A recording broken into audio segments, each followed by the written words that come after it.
మీ పిల్లల డాక్టర్ కళ డబ్బు వల్ల ఆగిపోవద్దు. కేవలం 18 లక్షల నుంచి MBBS విదేశాల్లో.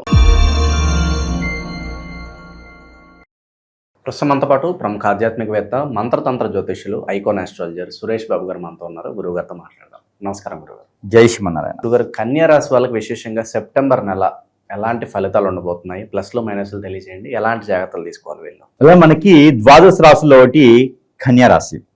కన్యా రాశి వారికి ప్రజెంట్ ఎలా ఉందో తెలుసా అండి? ఒక పక్కన నుయ్యి, మరో పక్కన గొయ్యి. ఎలా అయితే అంటారో అదే రకంగా ఇంట్లో ఇళ్ళలో ఇంట్లో పీరాలు. ఇది ఎలా ఉంది? కొంచెం కొత్తగా ఉందా? ఏంటబ్బా ఏమైంది గురువుగారికి ఇంట్లో మాట్లాడుతున్నారు కన్యా రాశి గురించి అనుకుంటున్నారా? ఏంటంటే అదృష్టం ఎలా ఉండాలంటే అలా ఉండాలన్నమాట. కలిసి రావాలంటే అలా కలిసి రావాలి అనుకునే విధంగా ఉండాలి కదా. మరి కన్యా రాశి వారికి అధిపతి అయినటువంటి బుధుడు ఎక్కడ ఉన్నాడో తెలుసా అండి? ఇప్పుడు కన్యా రాశిలో ఉన్నాడు. మరి పోని రెండో స్థానంలో ఎవరున్నారా అంటే రెండో స్థానానికి అధిపతి శుక్రుడు తులారాశికి. ఆయన ఎక్కడ ఉన్నాడంటే తులారాశిలో ఉన్నాడు. చూడండి, స్వస్థానంలో గ్రహాలు వాటిలో వెదజల్లుతూ ఉన్నాయి. కాబట్టి కన్యారాశి వారికి ఏదైనా ఈ ఇటీవల మారినటువంటి శని భగవాన్ అశుభ దృష్టి ఉంది. ఇక నీచలో ఉన్న బుధుడు, కొన్ని రాశుల వారికి నీచలో బుధుడు ఉన్నాడు. నీచలో బుధుడు ఉన్నాడు కొన్ని రాశుల వారికి. అలానే రవి భగవానుడు, ఈయన కూడా ఏం చేస్తాడు తెలుసా?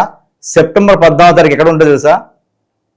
కన్యారాశిలో ఉంటాడు. కాకపోతే బుధ భగవానుడు యొక్క కొంచెం తగ్గుతుంది అనుకోండి కన్యారాశి వారికి. అయితే వీరికి ఒక కొన్ని మంచి కొన్ని చెడు అంటే మిశ్రమ ఫలితాలను సూచిస్తూ ఉన్నప్పటికీ కూడా 14వ తారీఖు వరకు చక్రం తిప్పొచ్చండోయ్. ఈ బుధుడు 14వ తారీఖు నుంచి కొంచెం నీచంలోకి వెళ్తున్నాడు. మనకి రవి భగవానుడు ఎప్పుడైతే ఎంటర్ అవుతాడో అప్పుడు ఈ నెల చివరాఖరి వరకు కూడా ఈ 15 రోజుల పాటు 14 నుంచి 29 వరకు కూడా కొంచెం నీచంలో ఉంటాడు. ఈ నీచంలో ఉన్నప్పుడు ఏమవుద్దండి కనుక ఎక్కడైనా ఎవరితో మాట్లాడామనుకోండి కొట్లాట్లు వస్తాయి, ఖచ్చితంగా గొడవలు అవుతాయి, కోర్టు వరకు వెళ్ళే విషయాలు ఉంటాయి. అందుకని చాలా జాగ్రత్తగా ఉండాలి. ఎక్కడైనా బే అనాలి, అంతేగాని ఎక్కువ మాట్లాడకూడదు మనం. ఎందుకంటే నీచులో ఉన్నటువంటి మనకి బుధుడు కాబట్టి కొంచెం ఇబ్బందికరంగా ఉంటుంది. అందులోనూ కన్యారాశి వాళ్ళకి బుధుడు అధిపతి. 2 విధాలు కూడా నష్టపోతూ ఉంటారు. మరొకటి ఉంది, ఎవరైనా తెలియని వ్యక్తులు మన దగ్గరికి వచ్చి అన్నా దానిలో ఇన్వెస్ట్ చేయండి అన్నా, దీనిలో ఇన్వెస్ట్ పెట్టన్నా అంటే పెట్టారా పెట్టినట్టే ఉంటుంది, ఇక డబ్బులు రావు. కాబట్టి ఎవరికి అప్పు ఇవ్వకండి. అప్పు ఇచ్చారా ఇబ్బంది పడతారు, సహాయం చేయండి, అడగండి. మళ్ళీ ఎవరితో గొడవ పడ్డారా ఇబ్బంది పడేది ఎవరు? కన్యారాశి వాళ్ళే. స్త్రీలైనా పురుషులైనా సరే ఇద్దరు ఇబ్బంది పడతారు. మరో విషయం ఉంది, భార్య భర్తలైనా సరే కొట్లాడుకోకూడదు.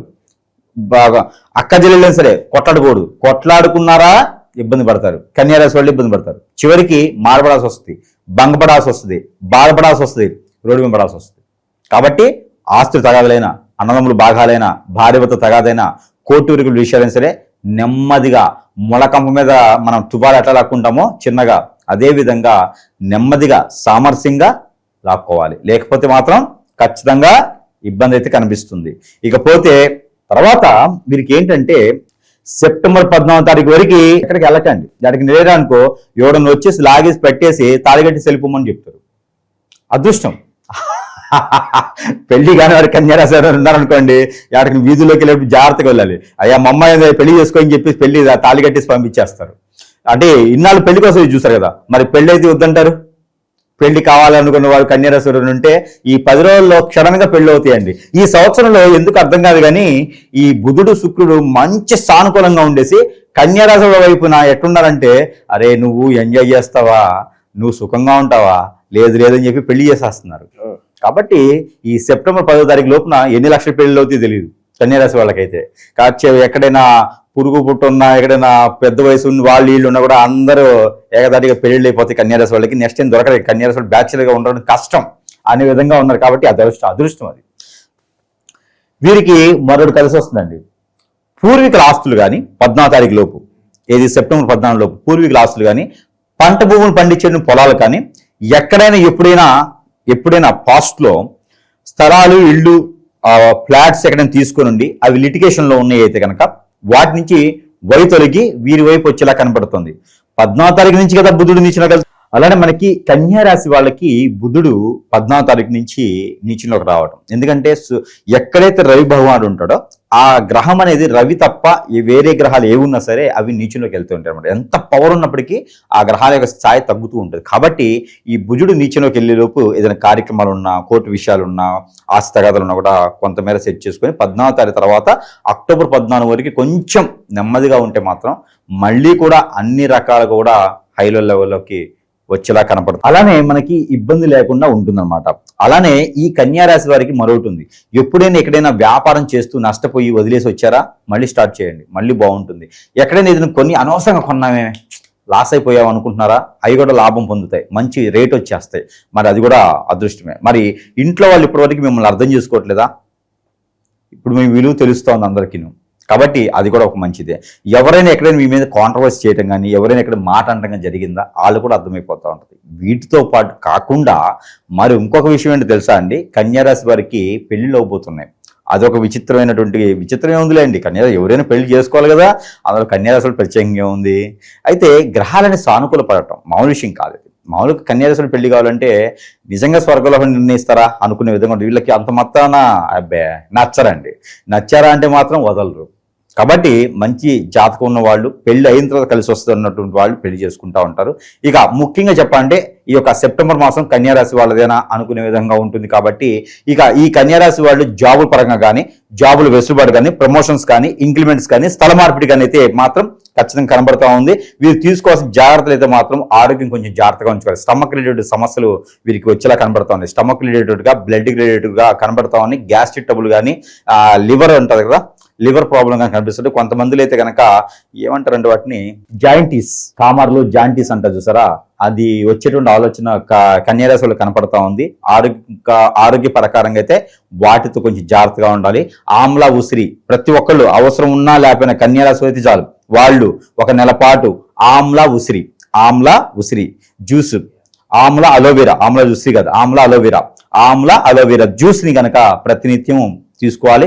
లేదా మాదిపల రసాయం అని ఉంటుంది. ఈ రెండిట్లో ఏదో ఒకటి అయితే వారు ఖచ్చితంగా సేవించాలి. లేదు నేల ఉసిరి అని ఉంటాయి. ఈ నేల ఉసిరి పళ్ళైనా తీసుకొని ప్రతిరోజు కూడా తినాలి.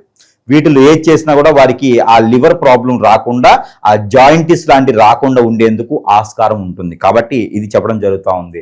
ఇలా అయితే వారికి ఆముదం ప్రతి 3 రోజులకు ఒకసారి 1 టీ స్పూన్ ఆముదం కూడా తాగుతూ ఉంటే వారికి కొంచెం ఆరోగ్యం కూడా ఇబ్బంది పడకుండా ఉంటుంటుంది. ఇంకా వీటితో పాటు మరొక విషయం ఏంటంటే కనుక ఇది ఆరోగ్య సమస్య. ఇక ఆర్థికంగా అయితే కనుక ఎక్కడైనా ఏదైనా పెట్టుబడి పెట్టి కూడా వచ్చేలా కనిపిస్తున్నాయి, అప్పులు ఇచ్చి కూడా వచ్చేలా కనిపిస్తున్నాయి. కాబట్టి అడగండి, అడిగి తీసుకొని చేసుకోండి. కానీ మీ దగ్గర డబ్బు ఉంటే మాత్రం జాగ్రత్త దాచిపెట్టండి. రేపటి రోజు చాలా అవసరం డబ్బుతో. కాబట్టి కన్యా రాశి వారికి డబ్బు ఉందా అంటే వాళ్ళకి వీళ్ళకి ఇవ్వకుండా విచ్చలుడిగా ఖర్చు పెట్టకుండా రేపటి రోజు డబ్బు చాలా అవసరం ఉంది కాబట్టి ఖచ్చితంగా దాచుకోండి. ఆ దాచిపెట్టిన డబ్బే రేపటి రోజు అవసరం ఉంది. అది కొందాం, ఇది కొందాం, వాళ్ళకి ఆ గిఫ్ట్ ఇది గిఫ్ట్ ఇది అంటే మాత్రం ఏముండదు, చేతిలో మట్టి ఉంటుంది అంత చెప్తే అలాంటి చేయకండి. కన్యా రాశి వాళ్ళు జాగ్రత్త ఉన్నారనుకో కుటుంబం అంతా బాగుంటుంది. అందుకోసం చెప్తాను ఎన్ని జాగ్రత్తలు కూడా. కాబట్టి కన్యా రాశి జాగ్రత్తగా ఉండాలి కూడా. బాధ్యతగా ఉంటారు, వాళ్ళు జాగ్రత్తగా ఉంటారు, మంచి వ్యక్తులు, ఎవరైనా నమ్మొచ్చు వాళ్ళని. వీళ్ళు నమ్మడానికి ఆలోచించాలి కానీ కన్యా రాశి వాళ్ళు ఎవరైనా నమ్మవచ్చు అట్టే. ఎందుకంటే అంత మంచి వ్యక్తులు, అంత జాగ్రత్త పరులు, అంత ఉద్దేశపూర్వకమైన విషయాలు ఉండవు. వాళ్ళకి శత్రువులు ఎవరు ఉండరు. ఇంకా కన్యా రాశి వారికి శత్రువులు ఉండరు. కన్యా రాశి వాళ్ళు ఎవరిని శత్రువుగా చూడరు. వాళ్ళు మంచి మనుషులు, వాళ్ళని పొగిడితే చాలు అన్నీ ఇచ్చేస్తారు. కాబట్టి చాలా మంచి వ్యక్తులు. ఇకపోతే వీరికి ఎన్నో రకాల దోషాలు పరిహారాలు చేసుకునేందుకు మనకి భాద్రపద మాసం రాగానే అందరూ ఆహ్లాదపడేటువంటి ఒక పండుగ ఏంటంటే వినాయక చవితి. ఈ వినాయక చవితి పర్వదినాలన 5వ రోజు, 7వ రోజు, 8వ రోజు, ఈ 3 రోజులు కూడా వీరు అవకాశం ఉన్నప్పుడు లేదా ఒక రోజైనా సరే చేసుకుంటే సరిపోతుంది. ఇక వీరు చేయవలసినటువంటి నియమం ఏంటంటే కనుక పచ్చ పెసలు ఉంటాయి. ఈ పచ్చ పెసల్ని కొని గుడాలుగా చేసి వాటిని వండి గుడాలు చేయాలి. ఈ గుడాలు కూడా స్వామివారికి 5వ రోజున కానీ 7వ రోజు కానీ నైవేద్యం పెట్టాలి. ఇక అలానే ఈ బ్రౌన్ శనగలు ఉంటాయి. ఈ బ్రౌన్ శనగలు, దాంతోపాటు బఠానీలు, దానితో పాటు నల్ల మినుములు, ఇవి కూడా గుడాలు ఉండొచ్చు. నల్ల మినుములు 8వ రోజు స్వామివారికి 8వ నవరాత్రి రోజున నల్ల మినుములు కూడా గుడాలుగా వండేసి లేదా నల్ల మినుములతో నానబెట్టి, మినపప్పు ఉంటాయి కదా అవి నానబెట్టి గారెలు ఉంటాయి కదా ఆ గారెలు వండేసి స్వామివారికి నైవేదించాలి 8వ రోజున. ఇలా చేస్తే కనుక శని భగవాన్ అశుభ దృష్టి కాదు, బుధ భగవాన్ అశుభ దృష్టి కాదు, రవి భగవాన్ అశుభ దృష్టి కాదు, అందరి యొక్క అశుభ దృష్టి తొలగిపోయి గ్రహరీత్య దోషాలన్నీ తొలగిపోయేసి వీరికి అష్టైశ్వర్య ప్రాప్తి కలుగుతుంది. అలానే నరదిష్టి, నరఘోష, శత్రుపీడ, ఆర్థిక సమస్యలు, ఆరోగ్య సమస్యలు, కాలసర్పదోషం, నాగదోషం, కుజదోషం, పితృదోషాలు అన్నీ కూడా ఒక మోస్తారుగా శుభసేనం అయితే ఖచ్చితంగా లభ్యపెడుతుంది. ఇక కన్యారాశి వాళ్ళ గురించి ఇంత బాగా చెప్పుకున్నాం కదా, ఇన్ని బాగున్నాయి. మరి ఏంటి గురుగారు మా కన్యారాశి వాళ్ళకి ఎందుకు చేతిలో డబ్బులు ఉండవు, మా చేతిలో కత్తెరలు ఉన్నాయి, ఏమైనా చేతిలో డబ్బులు ఉండవు, మేమంటే అందరికీ గౌరవమే, కానీ డబ్బు ఏది, నిలబడకపోతున్నాను, నిలదొక్కలేకపోతున్నాను. నా తోటి వాళ్ళందరూ కూడా మెడలు కట్టి ఆస్తులు సంపాదించుకొని అద్దెలు తీసుకుంటా ఉన్నారు, నేనేమో అద్దె కడుతూ ఉన్నాను, మరి ఏంటి మా బతుకులు ఇలా ఉన్నాయి అని చెప్పి చాలామంది బాధపడతా ఉన్నారు. ఎంత వయసు వచ్చిన పెళ్ళిళ్ళు కావట్లేదు, అలానే వెసులుబాటు లేదు, జాబ్లో పరపతి లేదు, ఉద్యోగంలో వెసులుబాటు లేదు, డెవలప్మెంట్ లేదు, ప్రొవిజన్ లేదు, వ్యాపారం చూస్తే అట్లా ఏడిచింది. అసలు ఏంటి మా బతుకులు అంటే కన్యారాశి వాళ్ళ పైన పుట్టిన కాడి నుంచి కూడా వాళ్ళ పైన దండెత్తి హిప్నాటిజం, బ్లాక్ మ్యాజిక్ జరుగుతూనే ఉంటాయండి. నరదీశ జరుగుతున్నట్టుది వీళ్ళపైన ఎక్కువ జరుగుతూ ఉంటాయి. ఎందుకంటే అందరు నాలుగులలో నానుతూ ఉంటారు, వీళ్ళు ఎదగకూడదని చెప్పి ఎదుటి వాళ్ళ చుట్టాలు, బంధుమిత్రులు అందరూ కూడా కలిసేసి వీరిపైన దండెత్తేసి ఎన్నో రకాల చరిత్రయాగాలు చేస్తూ ఉంటారు. అలాంటివి ఏమైనా ఉంటే కనుక వీరు ఎదగలేరండి. ఎన్నో రకాల ఇబ్బందులు పడుతుంటారు, బాధపడుతుంటారు, భంగపడుతుంటారు, రోడ్డు మీద పడుతుంటారు, అష్టదిబ్బందిని అయిపోతా ఉంటారు. ఎక్కడేసి ఇంకొకటి అక్కడే ఉండిపోతూ ఉంటుంది. కోరికలేమో కొండలు దాటుతుంటే, కాళ్ళేమో గడపలు దాటుతూ ఎన్నో రకాల సమస్యలు కొట్టుమిట్టాడుతుంటారు. మరి అలాంటి కన్యారాశి స్త్రీ పురుషులు అందరూ కూడా ఏం చేయాలంటే సురేష్ గారిని ఖచ్చితంగా సంప్రదించాలి. సురేష్ గారిని సంప్రదిస్తే ఏమైందంటే కనుక వారికి సమస్య పరిష్కారం అవుతుంది, వేరే ఇంకేమీ ఉండదు. సురేష్ గారిని సంప్రదిస్తే వారికి ఉపయోగం ఏంది అంటే సమస్య ఖచ్చితంగా పరిష్కారం అవుతుంది. మన దగ్గర హిప్నాటిజం ఉండదు, బ్లాక్ మ్యాజిక్ మనం చేసేదానికి ఉండదు. మరోటి ఎదుటి వారి కస్టమర్ కానీ, ప్రేక్షకుడు కానీ, ఎవరైనా భక్తులు కానీ వస్తే కనుక వారిని ఇబ్బంది పెట్టడం కానీ, బ్లాక్మెయిల్ చేయడం కానీ, లేకపోతే కనుక వశీకరణ చేయడం కానీ, ఎక్కువ డబ్బులు అడిగి గుంజడం కానీ, వారిని ఇబ్బంది పెట్టడం కానీ ఇలాంటి మన దగ్గర ఉండవు కదా. మన దగ్గర ఉండేది ఏంటి, వారి సమస్యకి పరిష్కారం దొరుకుతుంది. ఎలాంటి సమస్యలకైనా పరిష్కారం దొరుకుతుంది. కాబట్టి అలాంటిది ఏమైనా ఉంటే ఖచ్చితంగా సంప్రదిస్తే పరిష్కారం దొరుకుతుంది. పోనీ మీరు విదేశాల్లో ఉన్నారా, సురేష్ గారి దగ్గర రాలేకపోతున్నారా, 50 లక్షల మంది పైచిని కూడా మన వీడియోలు చూస్తూ ఉన్నారు ఈ రోజున. కాబట్టి మన మీద అభిమానం కాదు, నమ్మకం ఉండాలి. నమ్మకం ఉన్న వ్యక్తులు 50 లక్షల మంది పైచినుకున్నారు ఈ రోజున. ఎవరికైనా సమస్య వచ్చిందంటే మన దాకా రాని పక్షాన వారి చెంతకే చేర్చే వస్తువులు మన దగ్గర ఎన్నో రకాల మంత్రోచ్చారణ, అగ్నిహోత్రం చేసి ఉన్నాయి. అవన్నీ కూడా వారి సమస్యను బట్టి ఆ వస్తువుని వారి చెంతకి చేరుస్తాం, అది ఎలా వాడుకోవాలో చెప్తాం. ఆ ప్రకారంగా వారికి ఎన్నో రకాల ఉపయోగాలు కలిగినటువంటి ఈ రోజున పొలిటీషియన్స్ కావచ్చు, సెలబ్రిటీస్ కావచ్చు, లేదా ఇంకేదైనా ఫ్యాషన్ డిజైనర్స్ కావచ్చు, ఇంకేదైనా పారిశ్రామికవేత్తలు కావచ్చు, ఎంతో మంది మన దగ్గరికి వచ్చేసి ఎంతో మంది బాగుపడ్డ వాళ్ళు ఉన్నారు ఈ రోజున. వాళ్ళ పని వాళ్ళు చేసుకుంటూ ఇంకొక 10 మందికి ఉపాధి అవకాశాలు కల్పించిన వాళ్ళు ఉన్నారు ఈ రోజున. కానీ ఇలాంటి వాళ్ళందరూ కూడా కామన్ మ్యాన్ కూడా బాగుండాలి, కామన్ మ్యాన్ కూడా విఐపి అయిపోవాలంటే ఖచ్చితంగా ఏం కావాలంటే సురేష్ గారిని సంప్రదించాల్సిందే. ఇక వేరే ఆప్షన్ ఉందా, మార్గం ఉందంటే ప్రపంచం అంతా గుండూరు అంతా తిరిగి రండి, తిరిగేసి ఎక్కడ కాకపోతేనే నా దగ్గరికి రండి, అంతే కదా.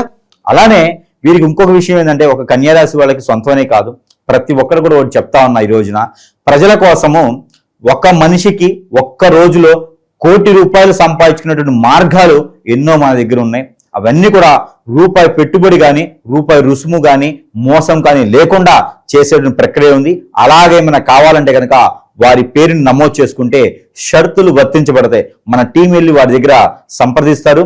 వారి దగ్గర సంప్రదించి వారు అర్హులు అనుకుంటే కనుక ఖచ్చితంగా ₹1,00,00,000 వచ్చేటువంటి యోచన కాదు, ₹1,00,00,000 అక్షరాల ఇచ్చేటువంటి ప్రతిపాదన కూడా మన దగ్గర లభ్యపడుతుంది. కాబట్టి ఎవరైనా కావాలనుకున్న వారు, గోల్స్కి రీచ్ అవ్వాలనుకున్న వారు, మరో 10 మందికి ఉపాధి అవకాశం కల్పించుకోవాలనుకున్న వారు ప్రతి ఒక్కరు కూడా ఇది లోను కాదు, ఊరకిచ్చేది కాదు, అప్పు కాదు. కాబట్టి ఇది మీ సొంతం, మీ సొమ్ము. కాబట్టి ఖచ్చితంగా ఇవ్వడానికి సిద్ధంగా ఉన్నాం. మనం బినామీ కూడా కాదు, కామన్ మ్యాన్. మీకన్నా ₹10 నేను అజేబులు అవి కూడా ఉండవు, కస్టమర్లు ఇయ్యరు. కాబట్టి ఎవరికైనా సరే ఇలా కావాలనుకున్న వారు ప్రతి ఒక్కరు కూడా సంప్రదించవలసిందే. సంప్రదించి పేరు నమోదు చేసుకుంటే మొదటిగా మీ పేరు వచ్చేలాగైతే మనం చూడొచ్చు. మొదటిగా వాళ్ళు నమోదు చేసుకున్న వారికి మొదటి పేర్లు వస్తాయి కదా. కాబట్టి సంవత్సరంలో 364 మంది కోటీశ్వరులు అయ్యేటువంటి ఈ ప్రతిపాదన మాత్రం ఎవ్వరు కూడా దీన్ని సద్వినియోగం చేసుకునే ఉండాలి. మిస్ అయితే తొక్కలే గురుగారు ఏమిస్తారు, ఆయన తూగులు లేదు, పంచిన వల్ల బళ్ళేస్తుంది తిరుగుతూ ఉంటారు, మరి ఆయన ఏమి ఇస్తాడంటే ఏమో ఏ పుట్టలో ఏ పోతుందో తెలియదు కదా. ఒకసారి పుట్టలో చేపెడితే ఏముంది, ప్రతి పోం కరవదు కదా, ప్రయత్నం చేయొచ్చే కదా. పోయేది ఏముంది, మనం ఏం పెట్టుబడి పెట్టలేదు కదా. మరి అంతే కదా. ఇప్పుడు నేను కూడా ఇన్వాల్వ్ చేసుకుంటాను, నేను కూడా రాసుకుంటాను అందులో. మరి అంతకన్నా ఏం కావాలి, మొదటిగా అయితే నేను తీసుకుని కానీ నేను నా పేరు కూడా నమోదు చేసుకుంటాను. ఖచ్చితంగా సంప్రదిస్తే ఈ కన్యారాశి వాళ్ళకి మంచి మార్గాలు వెంచేటువంటి మార్గం అయితే మాత్రము అది దైవత్వమా లేకపోతే వారు అనుకున్నటువంటి మార్గమో తెలియదు, కానీ ఖచ్చితంగా మన దగ్గర మంచి జరిగేది మాత్రం చెప్పొచ్చు. ఓవరాల్గా ఈ రాశి వాళ్ళకి సెప్టెంబర్ నెల ఎలా ఉండబోతుందో మంచి విశ్లేషణ అందించారు సార్. ధన్యవాదాలు.